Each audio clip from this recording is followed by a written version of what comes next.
So the first thing I want to do is talk about what we just saw in there. The Security Council just finished its regular monthly meeting on Middle East issues. It's the first meeting like that I've attended, and I have to say it was a bit strange. The Security Council is supposed to discuss how to maintain international peace and security. But at our meeting on the Middle East, the discussion was not about Hezbollah's illegal buildup of rockets in Lebanon. It was not about the money and weapons Iran provides to terrorists. It was not about how we defeat ISIS. It was not about how we hold Bashar al-Assad accountable for the slaughter of hundreds and thousands of civilians. No, instead the meeting focused on criticizing Israel, the one true democracy in the Middle East. I am new around here, but I understand that's how the Council has operated month after month for decades. I'm here to say the United States will not turn a blind eye to this anymore. I'm here to underscore the ironclad support of the United States for Israel. I'm here to emphasize the United States is determined to stand up to the UN's anti-Israel bias. We will never repeat the terrible mistake of Resolution 2334 and allow one-sided Security Council resolutions to condemn Israel. Instead, we will push for action on the real threats we face in the Middle East. We stand for peace.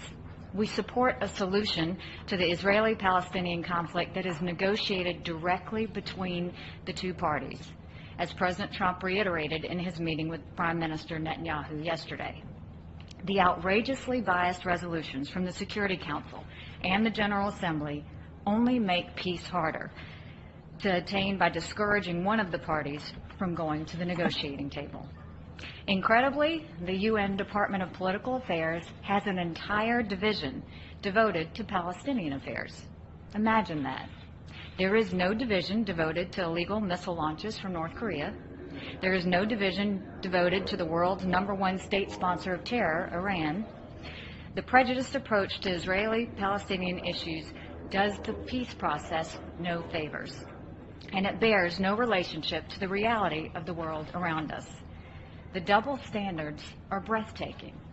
Just a few days ago, the United States sought, unsuccessfully, to have the Security Council condemn a terrorist attack to Israel, where the terrorists opened fire on people waiting for a bus and then stabbed others.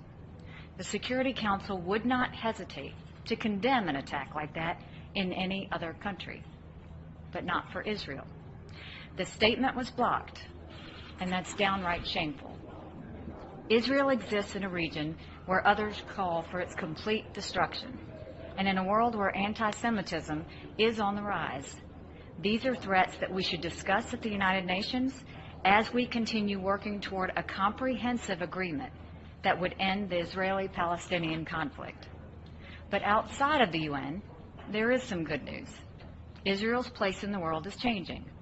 Israel is building up new diplomatic relationships. More and more countries recognize how much Israel contributes to the world.